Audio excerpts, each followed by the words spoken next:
இந்த நாளில் கூட கர்த்தருடைய வார்த்தைகளை தியானிக்கும்படியாய் கடந்து வந்ததான உங்கள் யாவரையும் நான் வாழ்த்தி வரவேற்கின்றேன். கர்த்தருடைய நாமத்தில் நாளைய பரிசுத்த ஆராதனை காலை 7 மணிக்கு இதே ஆலயத்தில் நடைபெறும். நாமும் நம்முடைய குடும்பத்தாரும் சபையாரும் ஆயத்தத்தோடு கூட ஆராதனையில் பங்கு பெறும்படியாய் ஜெபிப்போம், கலந்து கொள்வோம். கர்த்தருடைய நாமத்தை நாம் மகிமைப்படுத்துவோம். ஹல்லேலூயா. இந்த மாதத்தின் இந்த 3வது மாதத்தின் கடைசி ஞாயிற்றுக்கிழமை. எனவே கர்த்தருக்குரிய கனத்தையும் மகிமையும் நாம் செலுத்துவோம். கர்த்தர் பெரியவர். ஹல்லேலூயா. நாம் தொடர்ந்து தியானித்து வருகின்றதான அப்போஸ்தலனாகிய யோவானுடைய முதலாவது நிருபம் 1 யோவான்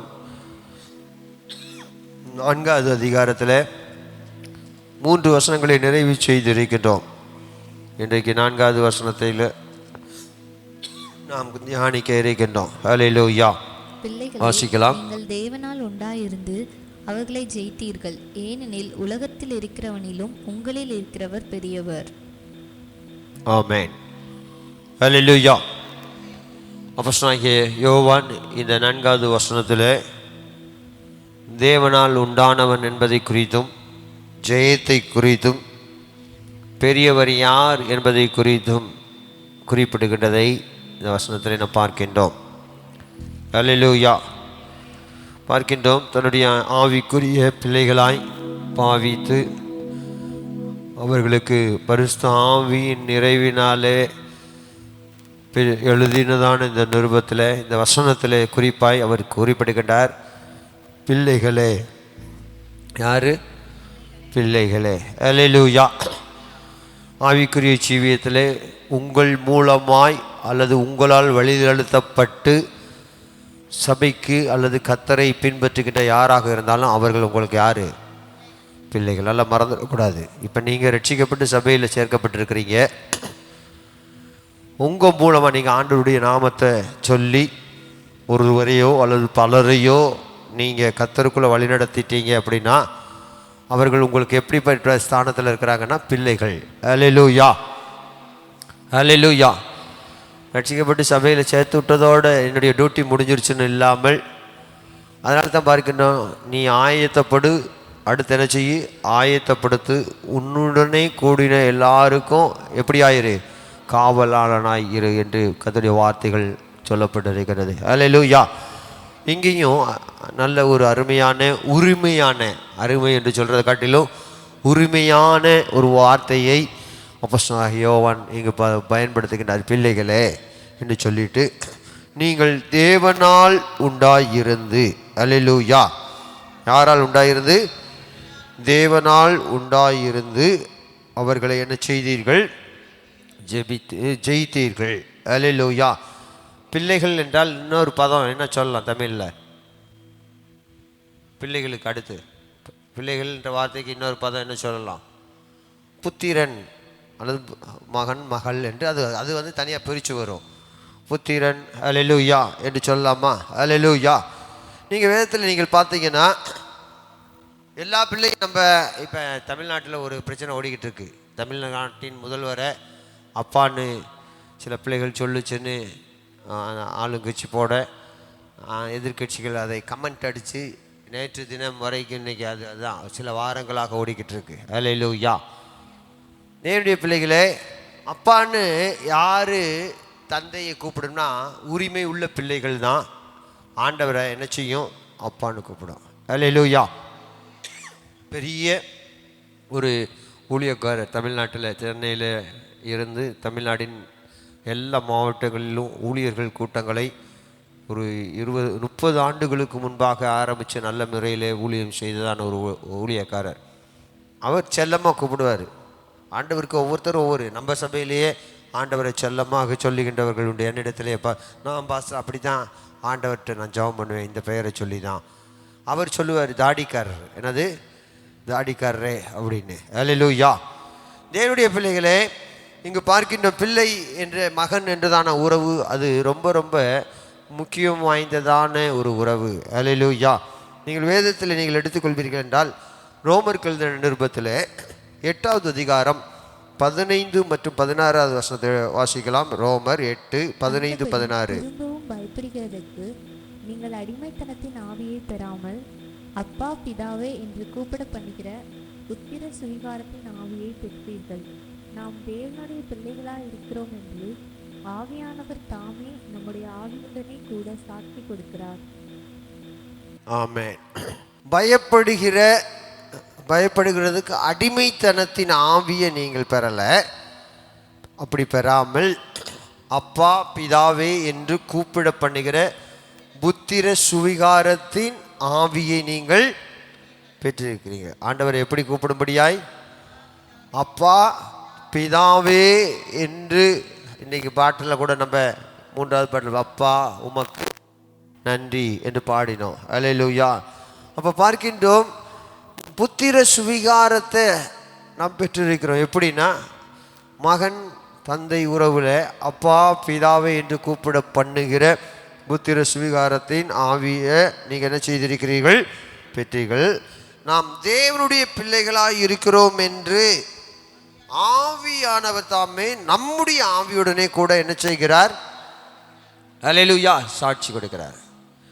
உலக பிரகாரமாக இந்த தகப்பனுக்கு இந்த தாய்க்கு பிறந்த பிள்ளை என்று இருக்கு. ஆனால் ஆவிக்குரிய விதத்தில் நானும் நீங்களும் தேவனுடைய பிள்ளைகளாய் இருக்கிறோம். அல்லேலூயா, அல்லேலூயா. பெரிதான ஒரு ஸ்லாக்கியம். சர்வ வல்லமை உள்ள சர்வ சிருஷ்டிகரான நம்முடைய ஆண்டவருக்கு நாம் யாரு? பிள்ளைகள். அல்லேலூயா. அப்போ பார்க்கின்றோம், இது மாத்திரமல்ல, இன்னும் நீங்கள் தேவனுடைய புத்திரராய் எதன் மூலமாக இருக்கிறீங்க அப்படின்றதை அப்போஸ்தலனாகிய பவுல் சொல்லுகின்றார். கலாத்தியருக்கு எழுதின நிருபத்தில் நீங்கள் 3வது அதிகாரம் 26வது வசனத்தை எடுத்து வாசிப்பீர்கள் என்றால் 3:26. கிறிஸ்து இயேசுவை பற்றும் விசுவாசத்தினால் தேவனுடைய புத்திரராய் இருக்கிறீர்களே. இங்கு பார்க்கின்றோம், கிறிஸ்து இயேசுவை பற்றும் விசுவாசத்தினாலே நீங்கள் எப்படியா இருக்கிறீங்க? தேவனுடைய புத்திரராய் இருக்கிறீர்களே என்று சொல்லுகின்றார். அல்லேலூயா. இயேசுவை பற்றும் விசுவாசம் உடையவர்கள் தேவனுடைய புத்திரர். அல்லேலூயா. இன்னொன்று நீங்கள் பார்த்தீங்கன்னா, மத்தேயு எழுதின சுவிசேஷத்தில் ஆண்டவர் இயேசு சொல்லுகின்றார். அல்லேலூயா. சமாதானம் பண்ணுகிறவர்கள் பாக்கியவான்கள், அவர்கள் தேவனுடைய புத்திரர் எனப்படுவார்கள் என்று. அல்லேலூயா. அப்போ பார்க்கின்றோம், நாம் தேவனுடைய பிள்ளைகளாய் புத்திரராய் நாம் இருக்கின்றோம் என்பதை இந்த வசனங்கள் எல்லாம் நமக்கு சுட்டி காட்டுகின்றதாய் இருக்கின்றது. அல்லேலூயா. 2 கூட்டத்தார் தான். ஒன்று பிசாசின் கூட்டம், இன்னொன்று கர்த்தருடைய கூட்டம்.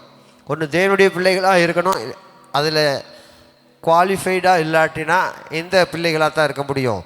சாத்தானுடைய பிசாசினுடைய பிள்ளைகளாகத்தான் இருக்க முடியும். நீங்கள் 1 யோவான் 3வது அதிகாரம் 10வது வசனத்தை நீங்கள் வாசிப்பீர்கள் என்றால் 1 யோவான் 3:10 வாசிங்க. இதனாலே தேவனுடைய பிள்ளைகள் இன்னார் என்றும் பிசாசின் பிள்ளைகள் இன்னார் என்றும். பாருங்க, முந்தின வசனத்தில் தேவனால் பிறந்த இவனும் பாவம் செய்யான், ஏனெனில் அவருடைய வித்து அவனுக்குள் தரித்திருக்கிறது. அவன் தேவனால் பிறந்தபடியினாலே என்ன செய்ய மாட்டான்? பாவம் செய்ய மாட்டான். தேவனால் அது மாத்திரமல்ல, இதனாலே தேவனுடைய பிள்ளைகள் இன்னார் என்றும் பிசாசின் பிள்ளைகள் இன்னார் என்றும் என்ன செய்யும்? வெளிப்படும். அல்லேலூயா.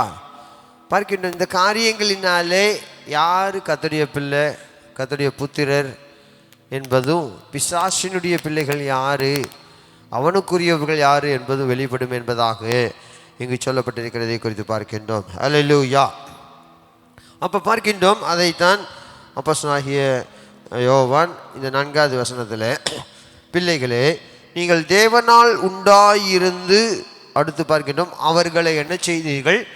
ஜெயித்தீர்கள். எவர்கள் என்ன? இவர் தொடர்ந்து சொல்லிட்டு வந்துட்டு தான் அவர்களை என்று குறிப்பிடுகின்றார். முதல் 3 வசனங்களில் நம்ம பார்த்தோம், கள்ள தீர்க்கதரிசிகள், அது மாத்திரமல்ல கள்ள போதகத்தை குறித்து, மாம்சத்தில் வந்த இயேசு கிறிஸ்துவை அறிக்கை பண்ணுகின்ற எந்த ஆவியும் தேவனால் உண்டாயிருக்கிறது, அறிக்கை பண்ணாத எந்த ஆவியும் அது தேவனால் உண்டான ஆவி அல்ல என்று சொல்லிக்கிட்டே வருகிறார். அப்படியே சொல்லிட்டு வரும்போது தான், இப்படி ஆதலால் நீங்கள் தேவனால் உண்டாயிருந்து அவர்களைனா கள்ள போதகர்களை, கள்ள தீர்க்கதரிசிகளை, எனக்கு தேவனால் உண்டாயிராதவர்களை நீங்கள் என்ன செய்தீர்கள்? ஜெயித்தீர்கள் என்று சொல்லி கேட்டார்.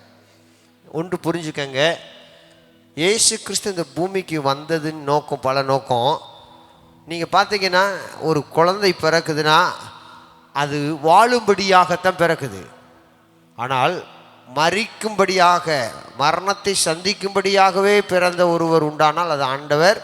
ஒரு வேதத்தில் சொல்லப்பட்டிருக்கு ஒரே தரம் மரிப்பது, அது எல்லாருக்கும் நியமிக்கப்பட்டது.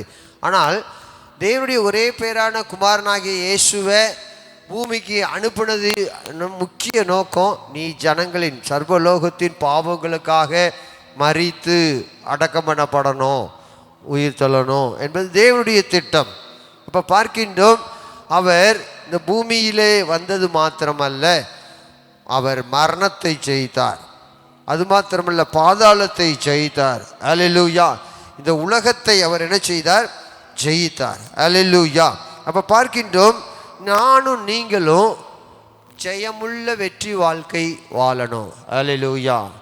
அப்போ பார்க்கின்ற ஜெயமுள்ள வெற்றி வாழ்க்கை, கர்த்தருடைய பிள்ளைகள், ஆண்டவர் என்ன குறித்தும் உங்களை குறித்தும் விரும்புகிற காரியம், நம்ம எல்லாவற்றிலும் வெற்றி சிறக்க பண்ணணும். அல்லேலூயா. வேதத்தில் சொல்லப்பட்டிருக்கு, எல்லாவற்றிலும் எப்பொழுதும் வெற்றி சிறக்க பண்ணுகிற தேவன் நம்முடைய தேவன். அல்லேலூயா. அதனால தான் பார்க்கின்றோம், சங்கீதம் முதல் சங்கீதத்தில் அவன் 3வது வசனத்தின் கடைசியில், அவன் செய்வதெல்லாம் என்ன செய்யும்? வாய்க்கும். அல்லேலூயா. நீங்கள் தானியேலுடைய காரியத்தை குறித்து தானியேலில் பார்க்கின்றோம், தானியேலின் காரியம் எப்படியா இருந்தது? ஜெயமாய் இருந்தது என்று சொல்லப்பட்டிருக்கிறது. அல்லேலூயா. அப்போ பார்க்கின்றோம், நானும் நீங்களும் வெற்றியுள்ள வாழ்க்கை நாம் வாழும்படியாக தேவன் நம்மிடத்தில் விரும்புகிறார். அவருடைய திட்டம் அதாய் இருக்கின்றது. அல்லேலூயா. அப்படின்னா நீங்கள் பார்த்தீங்கன்னா, நாம் எதற்காக அழைக்கப்பட்டிருக்கிறோம்னா, பிறந்திருக்கிறோம் என்றால் இன்னொன்று சொல்லலாம், நாம் ஜெயிக்க பிறந்தவர்கள். நானும் நீங்களே எதற்கு பிறந்தவர்கள்? ஜெயிக்க பிறந்தவர்கள். அல்லேலூயா. அப்போ பார்க்கின்றோம், நீங்கள் எடுத்து வாசிங்க. அல்லேலூயா.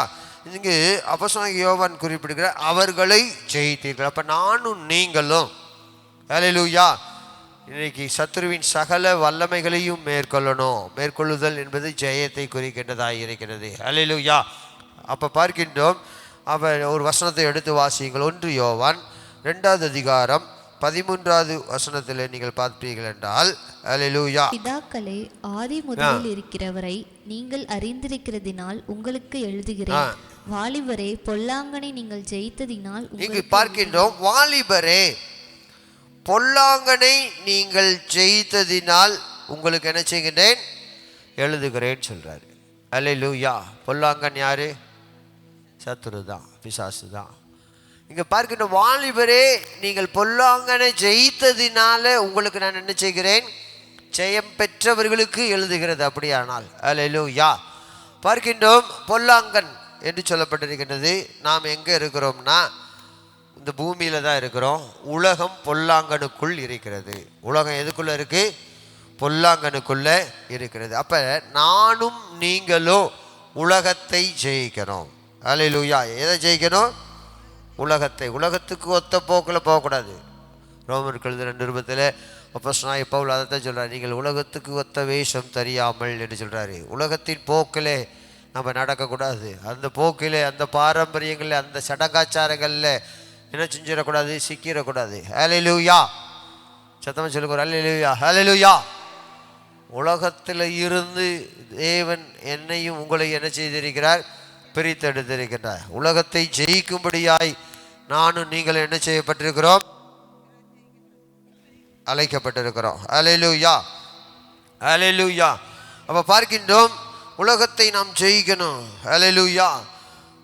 அது மாத்திரமல்ல, நீங்கள் இதே 1 யோவானில் 5வது அதிகாரம் 5வது வசனத்தை எடுத்து வாசிங்க. 5வது அதிகாரம் 5வது வசனம். இயேசுவானவர் தேவனுடைய குமாரன் என்று விசுவாசிக்கிறவனே அன்றி உலகத்தை ஜெயிக்கிறவன் யார்? இங்கே பார்க்கணும், இயேசு தேவனுடைய குமாரன் என்று விசுவாசிக்கிறவனே அன்றி உலகத்தை ஜெயிக்கிறவன் யார் என்று சொல்லப்பட்டிருக்கிறது. விசுவாசிக்கிறீங்களா இயேசு தேவனுடைய குமாரன் என்று? அப்போ நீங்கள் தான் யார் சொல்லுங்களே? உலகத்தை ஜெயிக்கிறவர்கள். அல்லேலூயா. ஹல்லேலூயா. அப்போ சில இந்த பூமியில் இருந்த நாட்களில் அவருக்கு பற்றி சொன்னாங்க, உலகத்தை கலக்குகிறவர்கள் யார்? நம்ம அப்போ சொல்ல எப்படி பேர் எடுத்திருக்கிறாங்க? உலகத்தை கலக்குகிற. இங்கேயும் என்ன செஞ்சுருக்கிறாங்க? வந்திருக்கிறார்கள் என்று சொல்லுங்க. ஹல்லேலூயா. நம்மளை பார்த்து இந்த உலகம் சொல்லணும், இவங்க செய்கிற காரியங்கள் எல்லாம் எப்படி ஆகியிருக்கு? ஜெயமாய் இருக்கின்றது. ஹல்லேலூயா. அப்போஸ்தலனாகிய பவுல் அதனால தான் சொல்கிறார், நமக்கு ஜெயம் கொடுக்கிற தேவனுக்கு ஸ்தோத்திரம் என்று சொல்லுகின்றார். ஹல்லேலூயா. ஜெயம் பெற்றவர்களாக இருக்கணும். ஜெயத்தை தேடி அங்கேயும் இங்கேயும் அலையக்கூடாது. கர்த்தர் தான் நமக்கு ஜெயம் தருவார். ஹல்லேலூயா. குதிரை யுத்த நாளுக்காக ஆயத்தமாக்கப்படும். ஜெயமோ எங்கேருந்து தான்? கர்த்தரால் வரும். ஹல்லேலூயா. ஹல்லேலூயா.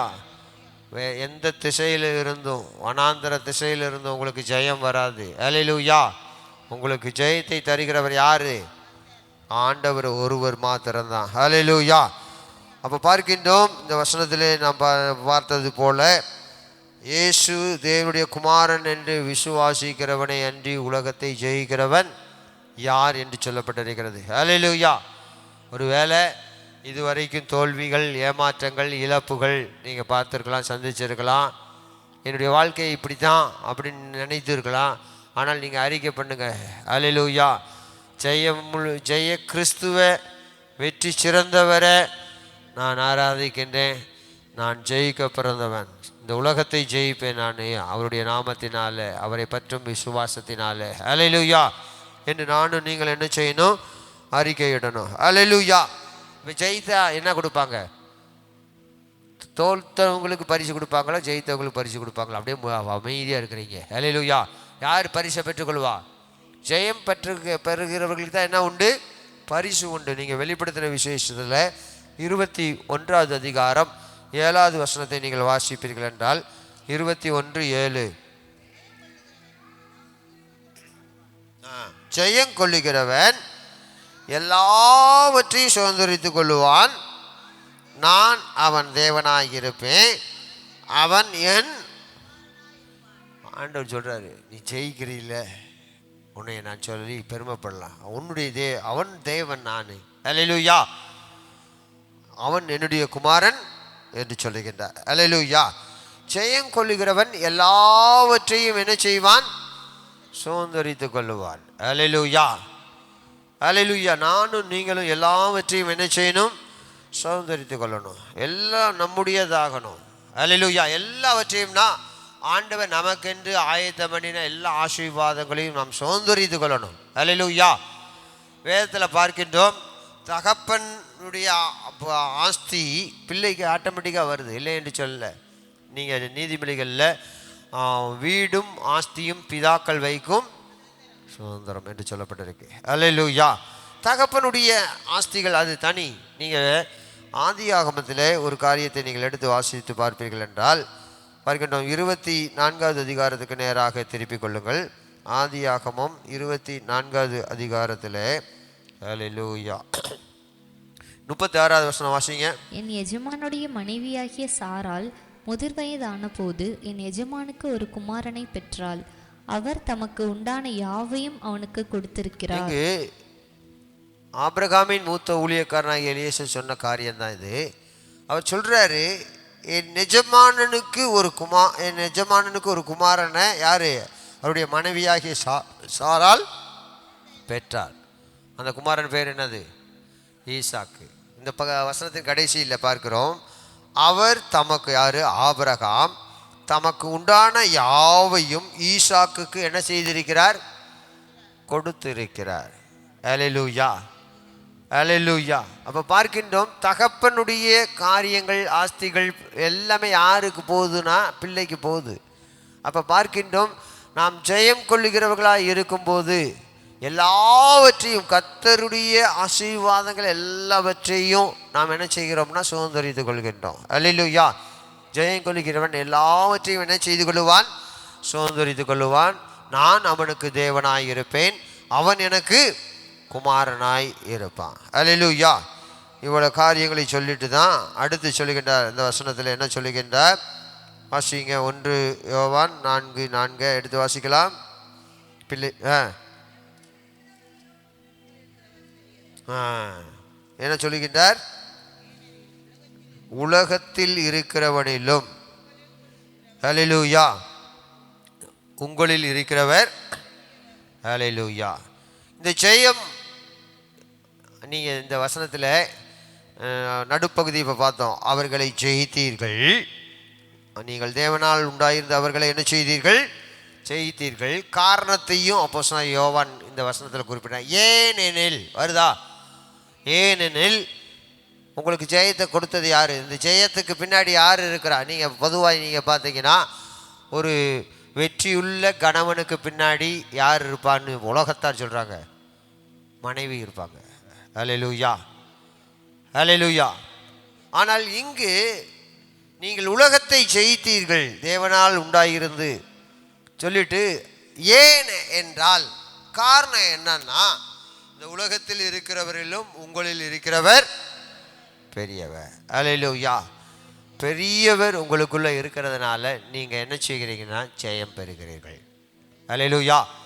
ஒரு பள்ளி பாடங்களில் தேர்ச்சி பெற்றா அந்த ஜெயத்துக்கு பின்னாடி பார்த்தீங்கன்னா அவங்க அந்த பிள்ளை மாத்திரம் இல்லை, அதை கற்றுக் கொடுக்கிறதான ஆசிரியருடைய பங்கு.